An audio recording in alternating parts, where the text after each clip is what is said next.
So, hello dear students. In our today's lecture, we will discuss about the beta decay. So that is the three type of decays: beta minus decay, beta plus decay, and electron capture in detail. And then we will find out the Q value for each of the reaction.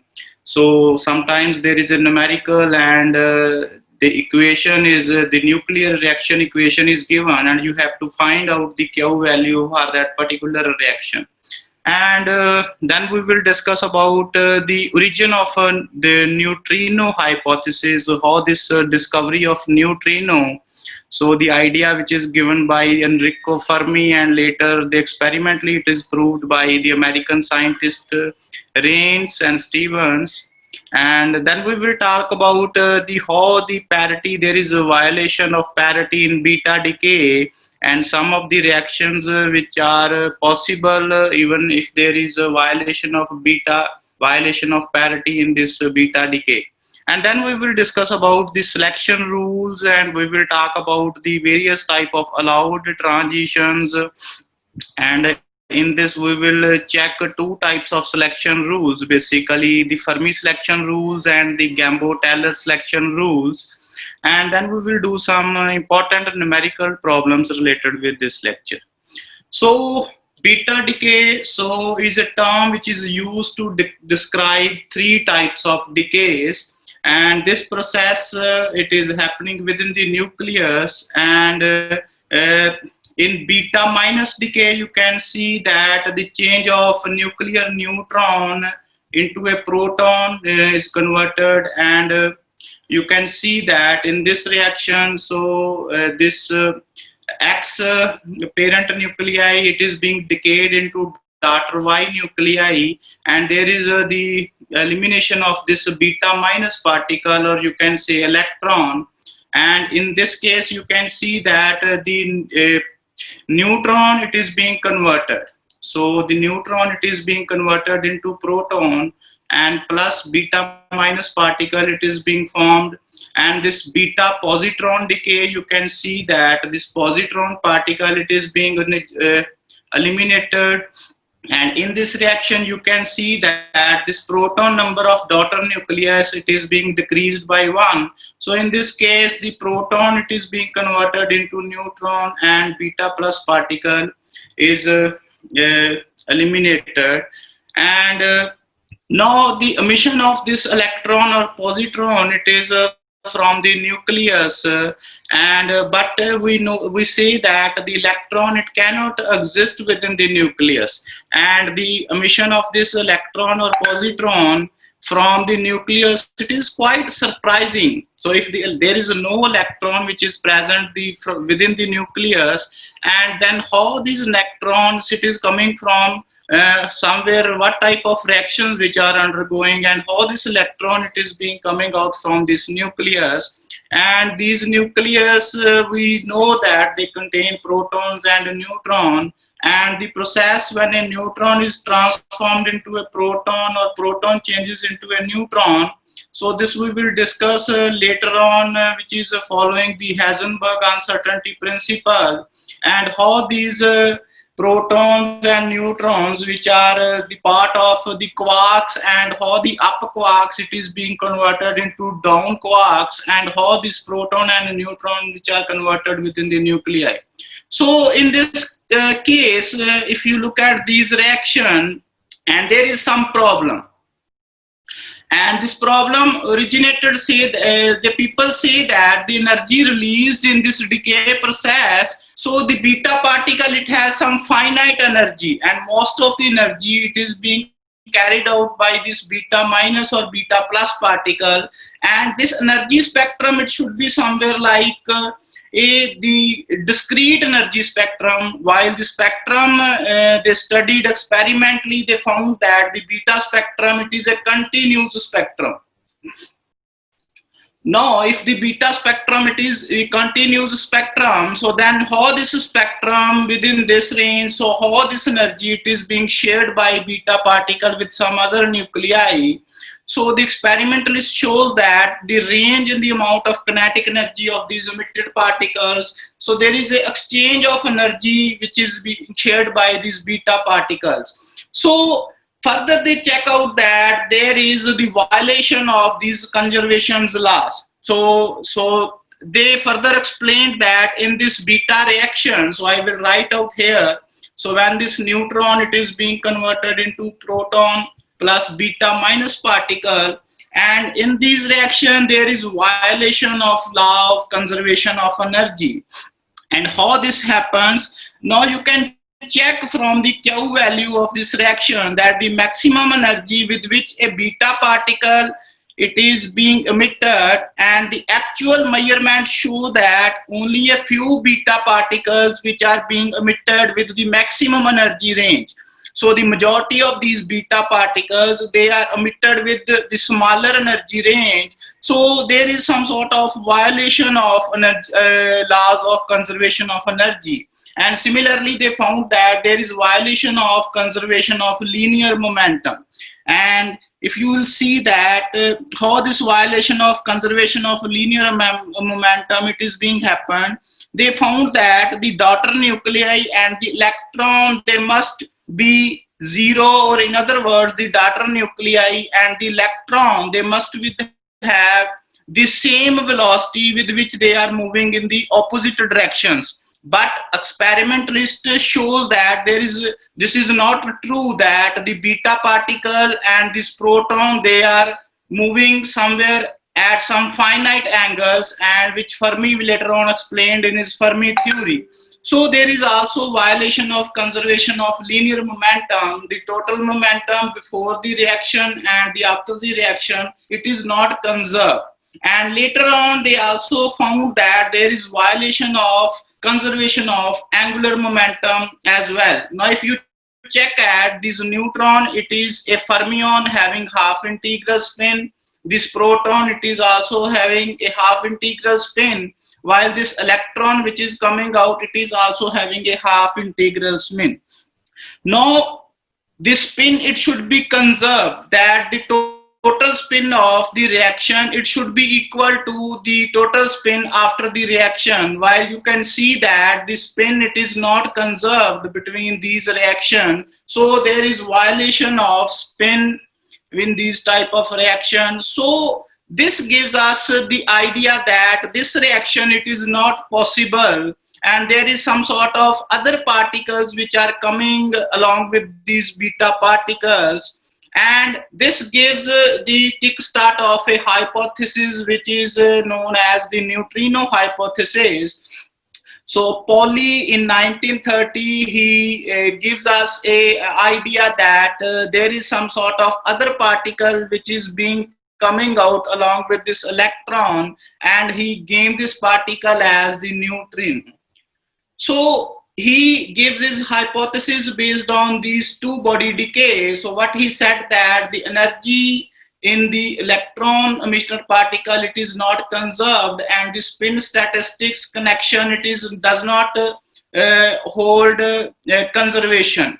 So in this idea, he said that in the two body decay, so in the beginning, he thought that the particle which is coming out is something like a neutron, because the idea he explained that time, it is in 1930, and the discovery of neutrino, it was given by Chadwick in 1932. So in the beginning, he thought that the particle which are coming from this nuclei, they are electrical neutral particle, and they may be neutrons. But he don't feel that this idea is correct, because he don't have some sort of authentic calculations proof. So he shared his idea with Enrico Fermi and some other scientists, and later he found out this equation which is known as the Neutrino Hypothesis.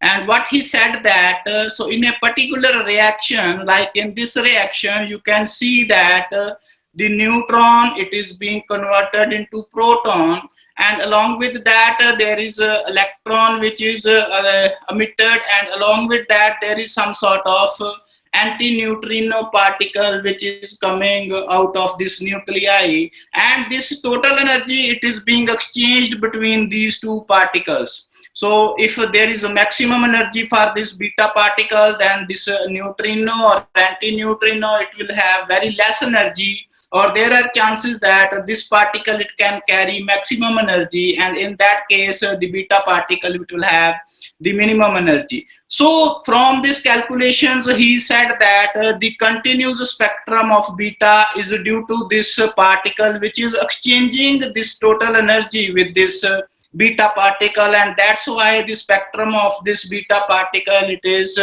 continuous. So he modified the beta decay equations, and these are the modified expressions. He said that when there is a beta minus decay, and at that time the particle which is coming out with this electron, that is antineutrino, and the particle which is coming out with this positron, that is known as the neutrino. So later on they calculated that these two particles, they are exist in pairs, and they come from the lepton family. So in order to conserve the total lepton number, so they should become in the form that if the particle electron which is having a positive helicity, that is the positive spin, then the particle which will come out with this electron, that is having the negative helicity. So later the negative helicity or the reverse helicity of this neutrino and the positive helicity for this antineutrino, it is experimentally proved. So they summarized in this hypothesis that the electron, along with that electron emission, there is the particle which is coming out, that is antineutrino, and along with the positron, the particle which is coming out, that is known as the neutrino particle. So this electron, it is being created at the instant of emission by these nuclear weak interaction.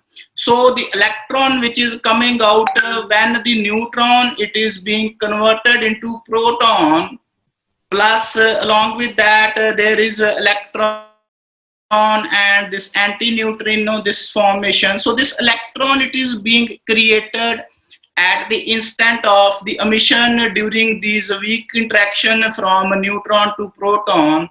And you can check from this figure, this neutron which is having one up quark and two down quarks, and here in this proton you can see that it is having two up quarks and one down quark.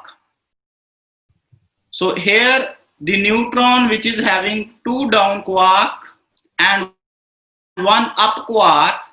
So at that time it was not discovered by this Enrico Fermi and Pauli. So this discovery, it comes into line in the year 1970s. So when the idea of the quarks which are considered as the building blocks, the discovery of quarks, it comes in the year 1960s. So this we will discuss in our last slide. So how this quarks, up quarks, it is being converted into down quark, and how along with that there is a formation of this boson particle, and this boson particle which is following the Heisenberg uncertainty principle and which is further decayed into antineutrino and electron. So this we will discuss. So this was experimentally also proved in the year 1983, and the scientist who proved this change of species of this quark from neutron to proton and proton to neutron, and they get the Nobel Prize in the year 1998 for this discovery. So in this beta decay reaction, you can see that this is the beta minus decay. So here the neutron, it is being decayed into electron which is moving in this direction, and along with that antineutrino which is moving at some other direction. So this example, it is representing beta plus decay, how the carbon nuclei, it is being decayed, how this nitrogen nuclei, it is being decayed into carbon nuclei, and how these three particles, they are moving at different directions, having different velocity, in order to conserve the total conservation of linear momentum and conservation of angular momentum. So this was the explanation which was given by Neutrino, how these Fermi explained about the origination of neutrino. And these neutrino, so what is the charge of this neutrino? So these are neutral particles. So they do not have any charge, and the mass of these neutrinos, so it is very less. So it is very less. It considered equivalent to zero mass. So they are massless particle, or very less mass as compared to mass of electron. So very less mass as compared to electron. So spin, so in order to conserve the total conservation of angular momentum, now you can see that the total spin, it is conserved. So the total spin, so here you can see it is having the half integral spin, while the sum of this two spin make it integral spin, and this half integral spin make it the total half integral spin. So here the conservation of total spin and angular momentum, it is being proved by this neutrino, and the spin of this neutrino, it is having 1/2 half integral spin. So they are also comes in the families of fermions. So this neutrino hypothesis explained about the conservation of energy and conservation of angular momentum.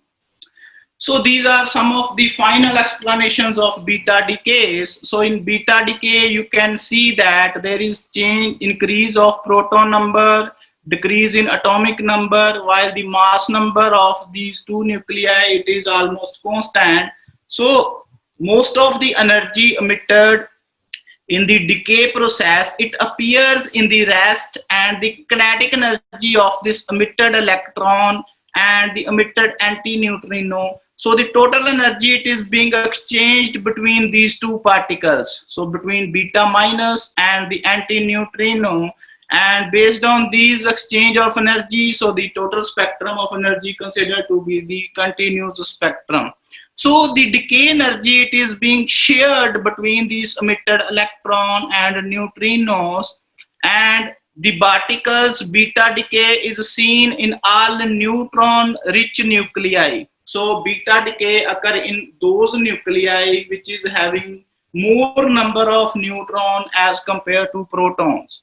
So the second type of decay, that is the beta plus or positron decay. So in this positron decay, you can see that the proton changes into neutron, and along with that beta plus particle and the neutrino which is being coming out, and this only occur within this nucleus. So this reaction, it is very important, and the inverse of this beta decays, so they proved, or they play an important role to give the idea to experimentalists to discover these neutrinos. So you can see that the mass of this proton, it is less as compared to neutrino, less as mass of proton, it is less as compared to neutron, but this proton, it is still converted into neutron, and along with that it is emitting these two extra particles. And how it is possible outside the nucleus? So it is possible only within this nucleus. So it cannot occur for an isolated proton, since its mass is less than the mass of neutron. So this reaction, it is only possible within this nucleus, and later this reaction has been explained due to the change of quark species, and that's why these type of reactions, they are happening within this nucleus. So in this decay, delta Z, that is the proton number, it is decreased by 1. The neutron number, it is increased by 1. The total mass remain conserved. So a nuclear proton changes into a nuclear neutron with the emission of this beta plus and this neutrino particle. So like beta minus decay, this beta plus decay, so energy is being shared between this beta plus and neutrino particle. And this beta decay, it only occurs in those nuclei so who's having larger proton to neutron ratio, and it is only possible for heavy atomic nuclei. It is not possible, or it is very restricted for lighter atomic elements. So the third process of this beta decay, that is known as the electron capture process. Now in this electron capture decay, an orbital electron, it is being captured by nuclear proton and changes it into a nuclear neutron. So you can see that we have some excited nuclei which is having higher excitation energy, and this nucleus, it absorbs one of the electrons which is present in the atomic orbital, and the most likely the electrons which are present in the K shell, they are being captured by this nucleus, and in this case the proton, it is being changed into neutron. So this reaction is almost equal to positron emission. So if I write here the positron emission, so you can see that the proton, it is being converted into neutron plus beta particle plus neutrinos. And now if I move this particle to the other side, you know that it changes its identity. So this proton, it is being capturing this beta minus or electron, and when this proton, it is capturing this electron, and there is being converted into neutrino, and along with that the neutron is formed. So this is the reaction which is known as the electron capture, and this reaction is also possible. So it is occurrence of this reaction, it is being detected by the emission of X-rays. Now you know, when this nucleus, so it is in the excited state and it captures, suppose this is the K shell, and this nucleons, it captures this K shell electron, and there is a vacancy, and so there is formation of hole, and these electrons which are present in the L or M orbitals, when these electrons, so they try to jump and come to the more stable state, and when this electron from the L orbital, it comes to this hole or this vacant space which is in the K shell, and this loses extra energy, and this energy, it is being emitted in the form of X-rays.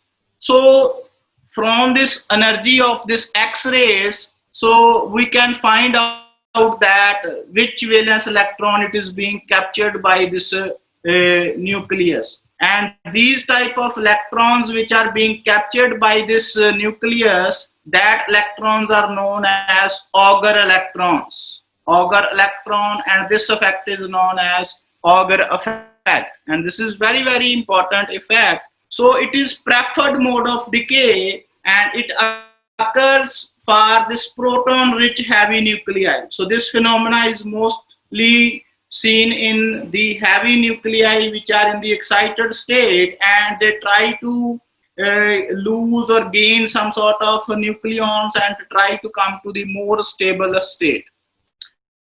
So how we can find out the Q values of this beta decay? So Q value of the beta decay, it is generally the mass of the reactants minus the mass of products, and if the energy it is in mega electron volt, then we will multiply it with C square, and if we have given this mass in terms of atomic mass units, then we generally find out the Q value, that is the total mass of reactants minus total mass of products.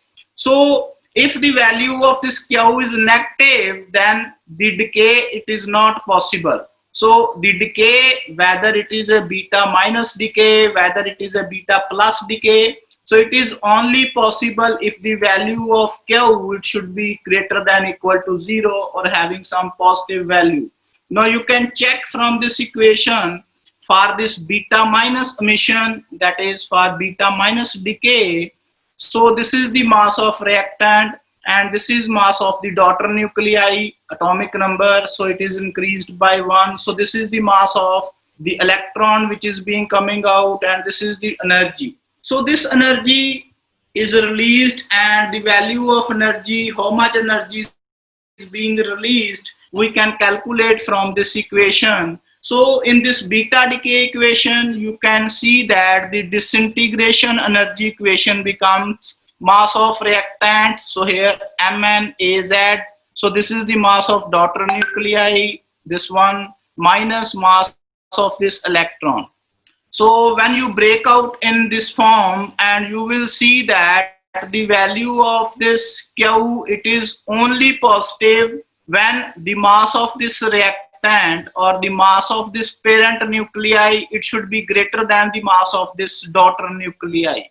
So this implies that the beta decay occurs only and only if the mass of parent nucleus is greater than that of the daughter atom. So this is the condition for the occurrence of this beta minus decay, and similarly you can find out from this equation. So this is one numerical. So what is the maximum energy of the electron which is being emitted in this beta decay? So for this tritium, so this reaction, you can see that the tritium nucleus, that the isotope hydrogen, it is being converted into helium, and along with that this beta minus particle, it is being coming out, and along with that this anti-neutrino, it is being coming out.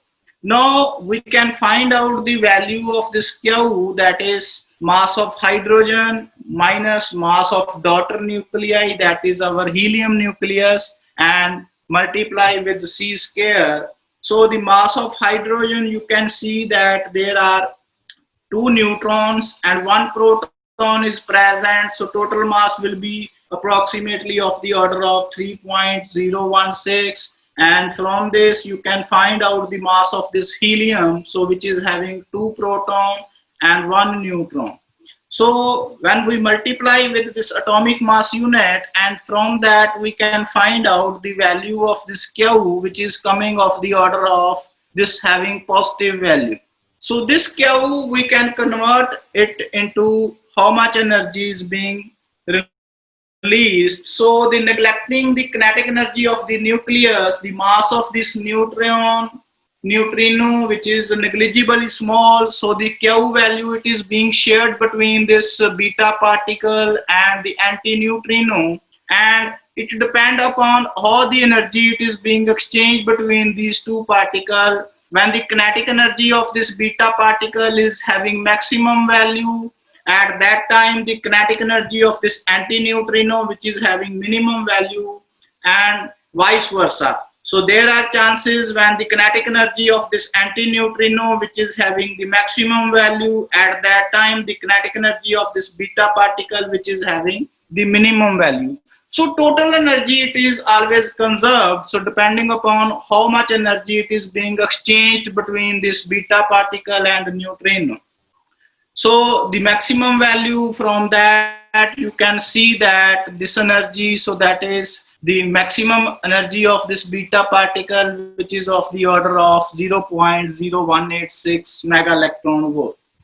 So next Q value we can find out for this positron emission. So same is the case in the positron emission. You can see that, so the neutron, it is being proton, it is being converted into neutron. So atomic number, it decreased by 1. So plus 2 MEC square plus Q.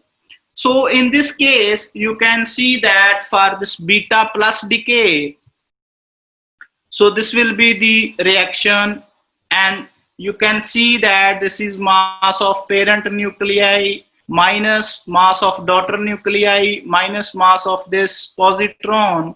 And when we open for this nuclei, so this total nuclei, which is having Z number of electron, and opening this daughter nuclei and this equation, so the value of Q, it comes out to be this much. So what does it mean? So it means that for beta plus decay to occur, the value of this parent nucleus, it should be greater than the daughter nucleus plus 2 times the mass of electron.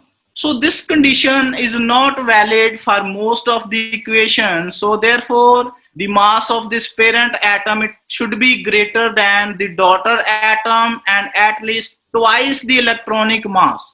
So that's why this beta plus decay, it is less occurring or very rare as compared to beta minus decay, because when this condition is valid or this condition is fulfilled for that particular reaction, only in that case beta plus decay will occur. So if there is a question, so what type of decay is more frequent, then you can say that the beta minus decay, which is more frequent as compared to beta plus decay. So third is the case for electron capture.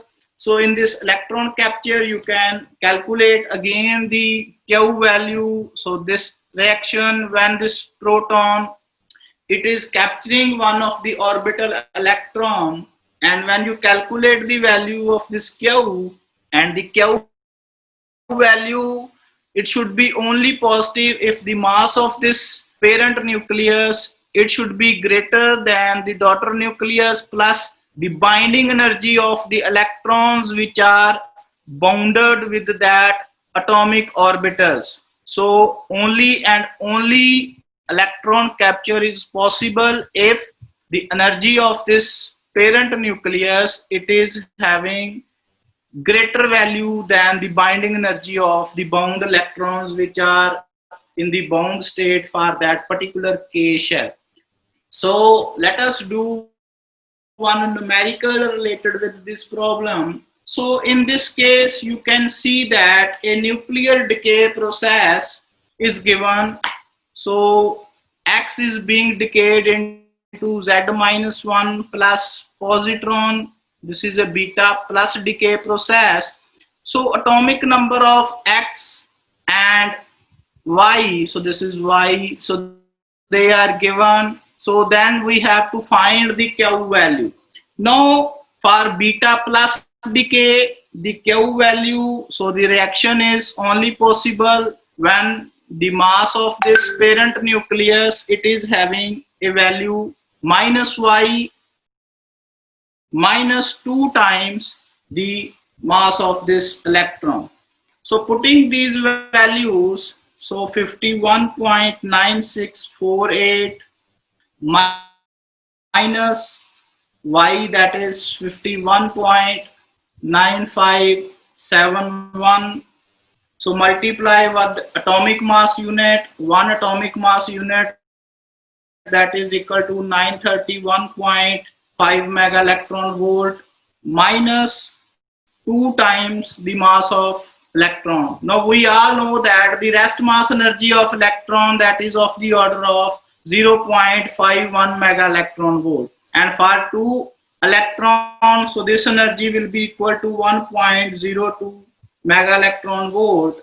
And when we solve this, so the value of Q, it is coming out to be 7.17 mega electron volt minus 1.02 mega electron volt, and it is of the order of 6.2 mega electron volt. So option D is the correct option for this reaction. So this is how you can find out the Q value of any reaction. So what you need to find is, you need to identify the type of reaction. So whether it is a beta plus reaction, or it is a beta minus reaction, or it is an electron capture process. So depending upon the given reaction, you have to follow that particular Q value equation, and from that you can find out the energy of that particular reaction will be. So next is the neutrino hypothesis. Now how the idea of this neutrino hypothesis, so it gives us the experimentalist to find out this neutrino. Now if you look at the physical properties of the neutrino, they are very difficult to detect. Why they are very difficult to detect? Because they carry no charge. So if they carry no charge, they cannot produce any type of ionization in the matter. So the usual methods of detection of this charged particle we cannot apply to this, because they cannot ionize any particle, any matter with which they pass. So they are practically massless. So they cannot transfer energy to any other particle by elastic collisions. So if they are massless particle, hence the method applicable in the case of detection of any electrically neutral particle like the neutron cannot be used in this case. Similarly, in the neutron, we know that they are either zero charge particle or neutron particle, but they are having some finite mass, and on the basis of their mass property we can find out, so with striking to some matter, how much energy is being exchanged with these neutron with the matter. So due to this very surprising region, they are chargeless particle, they are massless particle. So there are reasons to believe. So it is very difficult to found a neutron, whether the neutron it is being passing from any material or not. So apart from that, so people have found that the sun emit a huge flux of neutrinos, and it has been estimated that about 10 raised to power 14 neutrino per second are passing from human body. So the probability of their interaction with the atoms which are present in the human body is so small that not even one such collision which takes place in a whole year. So even though their number is very high, you can see that, so this much number of neutrinos, so they are passing from this human body per second, but their interaction with the matter, it is not possible. So we cannot find out their interaction probability. So there was no direct evidence for the detection of this neutrino for a long time. So the neutrino discovery, it has been explained in the year 1930, but the experimentalist proved the existence of the neutrino in the year 1952.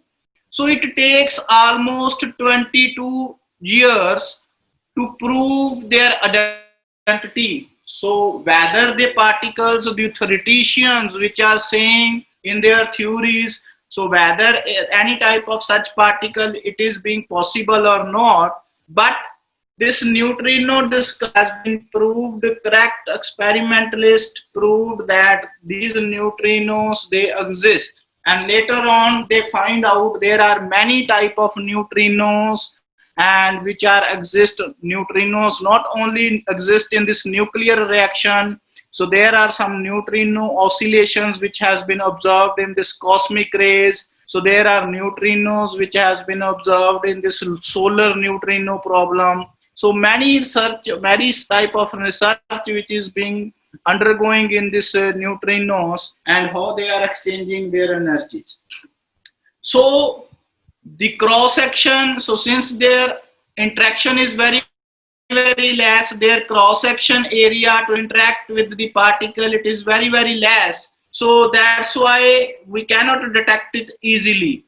Now the atomic age, so people they found that the neutrinos they are coming out in the nuclear fission and fusion reactions. So fission and fusion reactions, so there are many neutrinos which are coming out from these type of reactions, and this gives us the idea to find out, to check such reactions and how we can found that in within these reactions there are particles which are coming out, but how we can detect that. So neutrino discovery, so this project it has been explained or approved in this Los Alamos laboratory, and this project it has been given the name Alchemist project, and people they found that, so you can see from this diagram, so what these two scientists who found at the existence of this neutrino, and the name of these two scientists, so that is F.N. Rains. So I will explain in the next slide, and how they experimentally proved the discovery of this neutrinos, and they installed a chamber outside this nuclear reactor.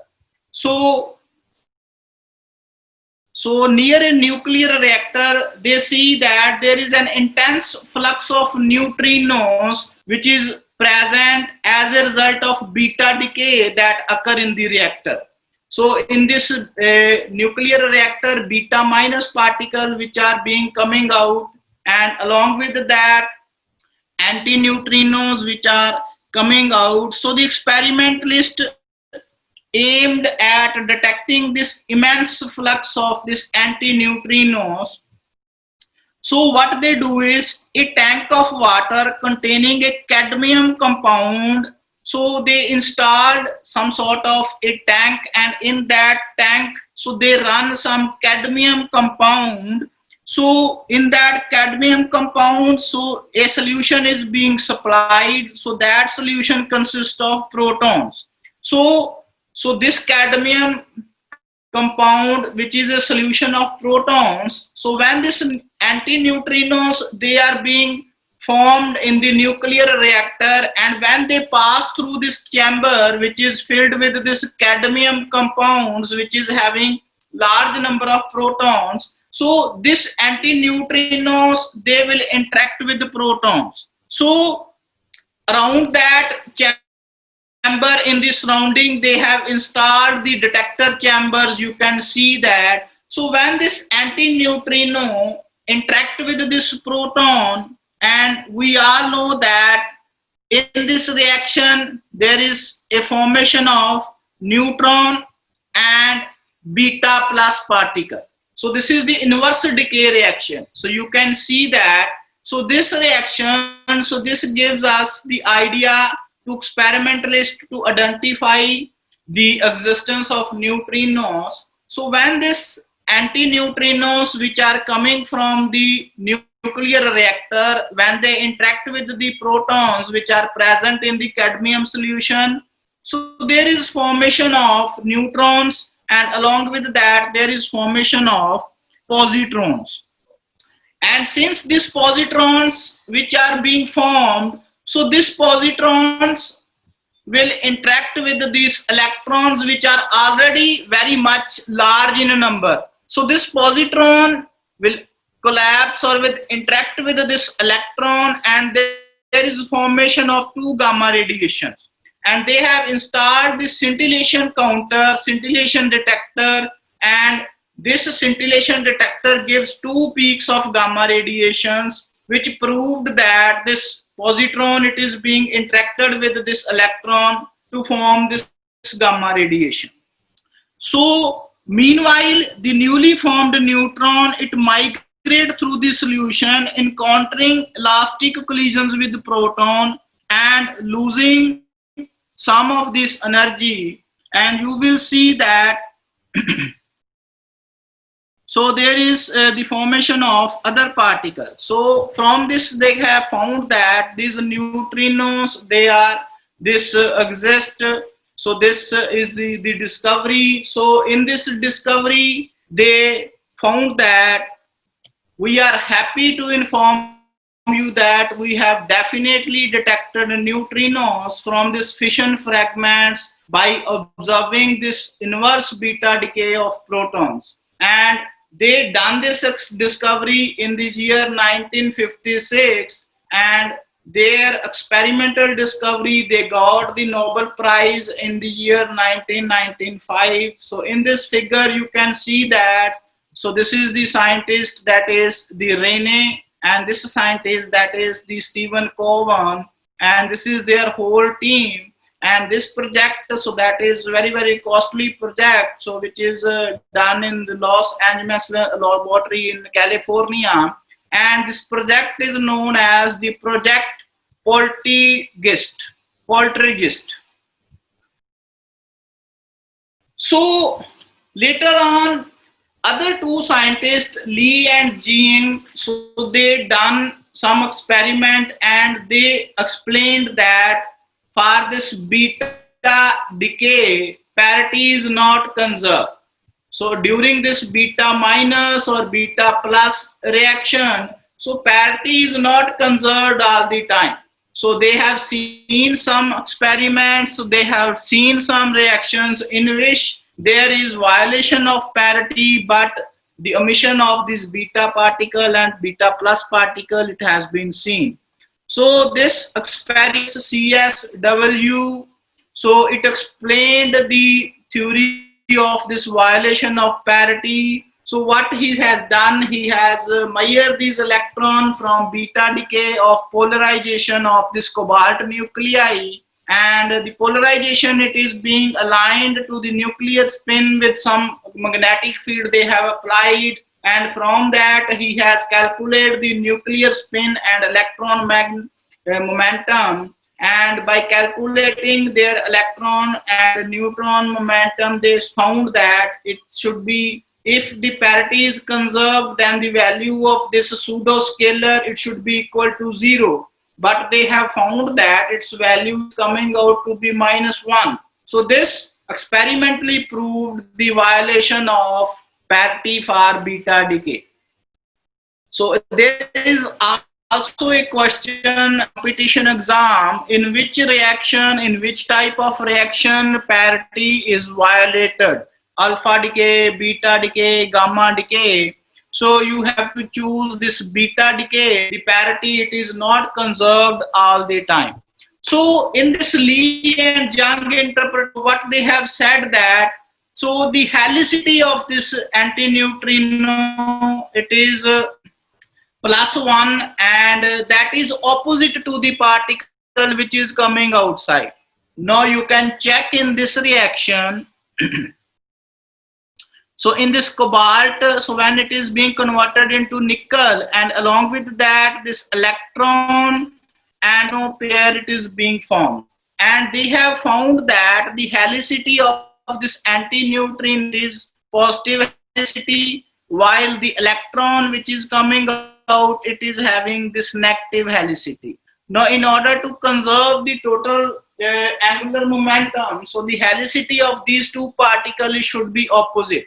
So that's why, so when there is the emission of this electron, along with that only the anti-particle, so anti-neutrino is coming out, due to that, because the electron which is having the negative helicity, while this anti-neutrino is having the positive helicity. So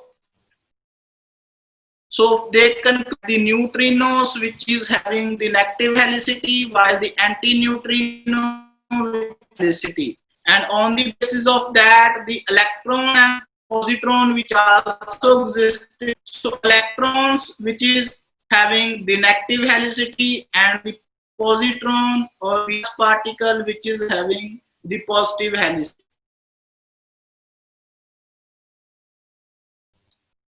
So another experimental proof that it has negative helicity, it has been done by this Goldhaber and collaborators year 1958. And what they have done, that they have found this excited nucleus, they require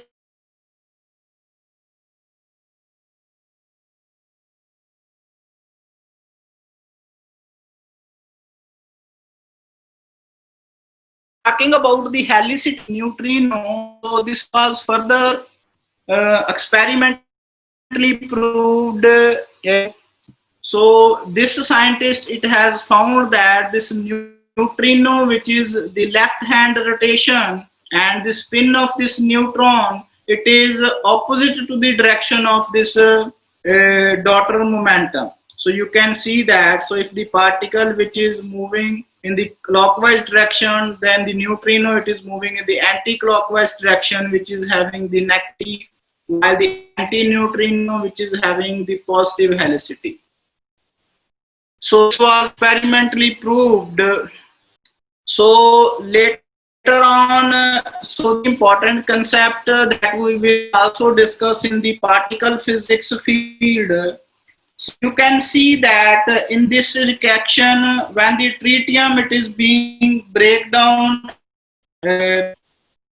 helium nucleus, and along with that this electron neutrino it is being formed. And in this case you can see that I will not go in detail because otherwise you will have a lot of difficulty to understand this concept.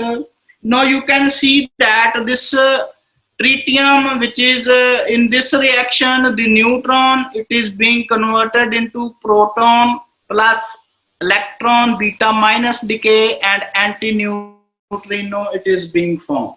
Now in this neutron you can see that there are two down quarks and one up quark, and in this proton there are two up quarks and one down quark. So the beta decay so in this case the quarks they are being converted. So in the case of this beta minus decay, the mechanism is something like that: a down quark in a neutron, so a down quark in a neutron whose electron charge is minus e by 3, and it is frequently emit a minus electron particle and it charge into, so when this minus e by 3 it emit minus of electron, and its density is being calculated minus e by 3 plus electron, so it emit a particle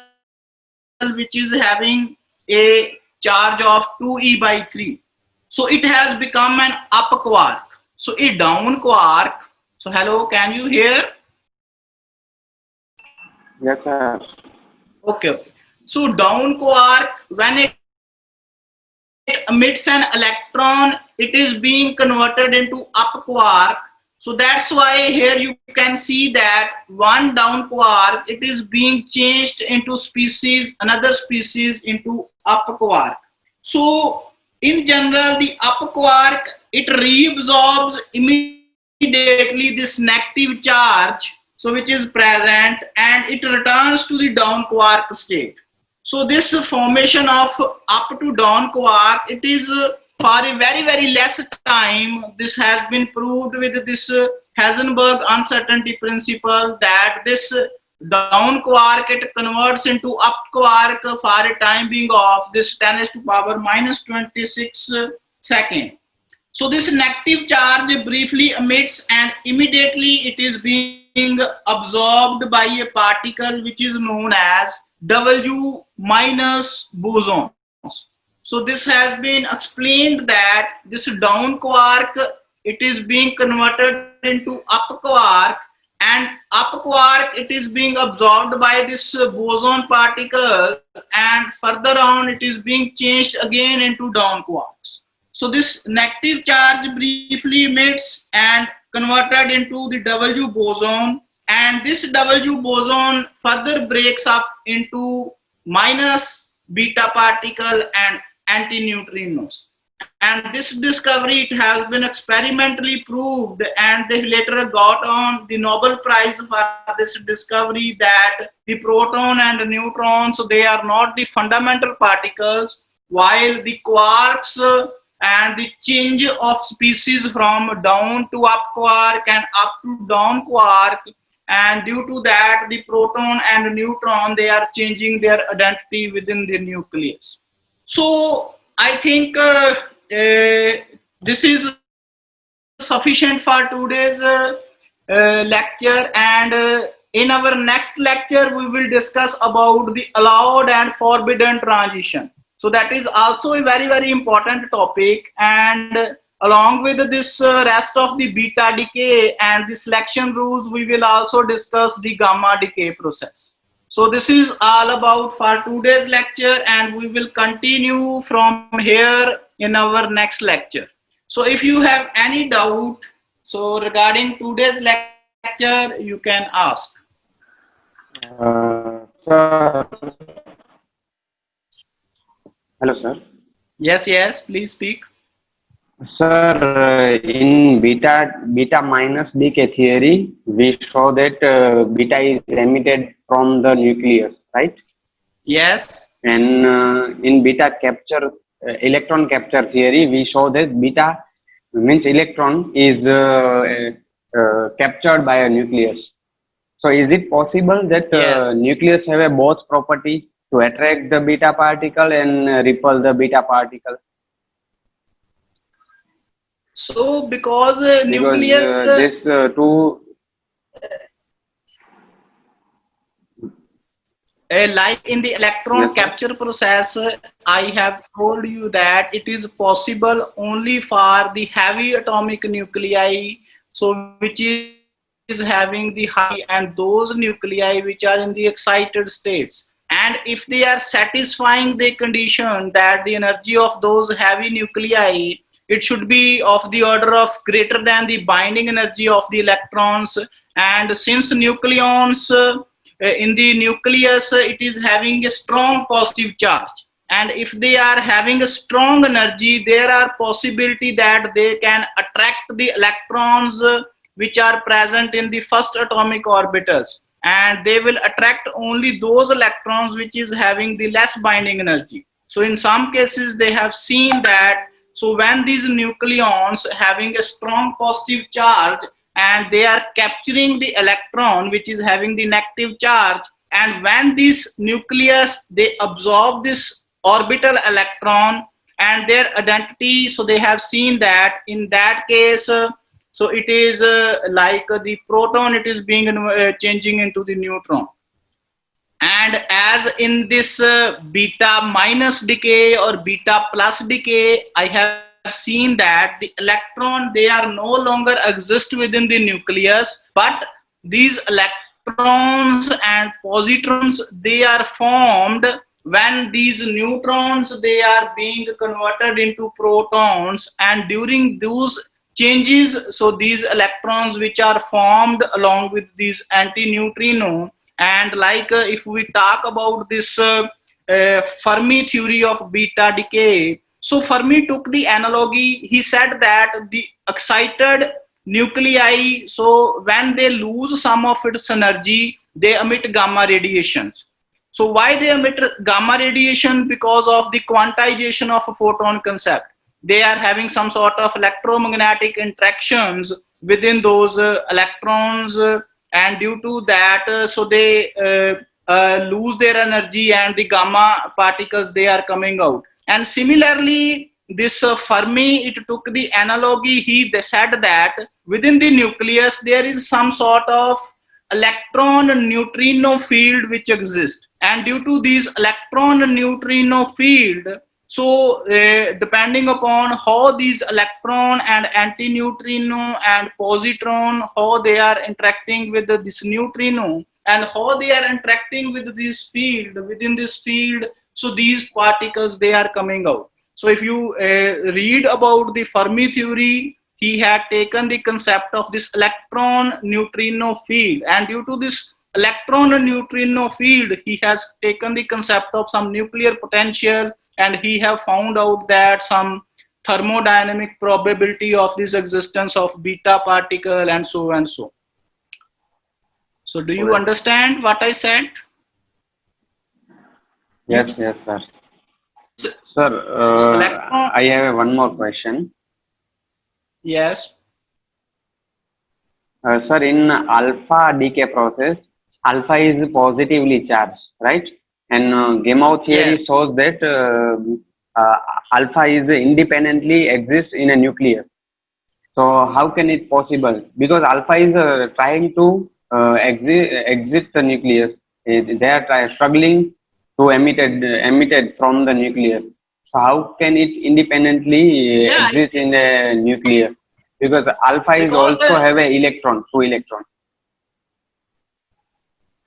it is independent, because within this alpha decay, if you look at this reaction, so this is the atomic number and this is the mass number, and when this nuclei, it is being decayed, and from this calculation of neutrons and protons, and you can simply calculate how many protons they are being reduced, that is by 2, and how many neutrons they are being reduced, we can simply say that, so the number of proton and neutron which are being reduced for this daughter nuclei, and the same particle mass it is being formed, and that particle is this alpha particle.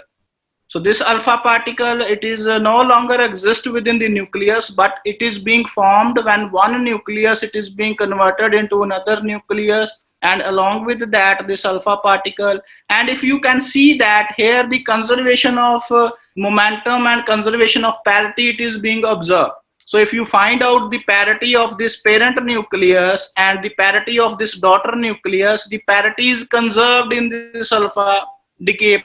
While if you talk about this beta decay, so in this beta decay, so you can see that the proton number increased by 1, while the mass number became uh, conserved, and along with that there is emission of this electron process and anti-neutrino process.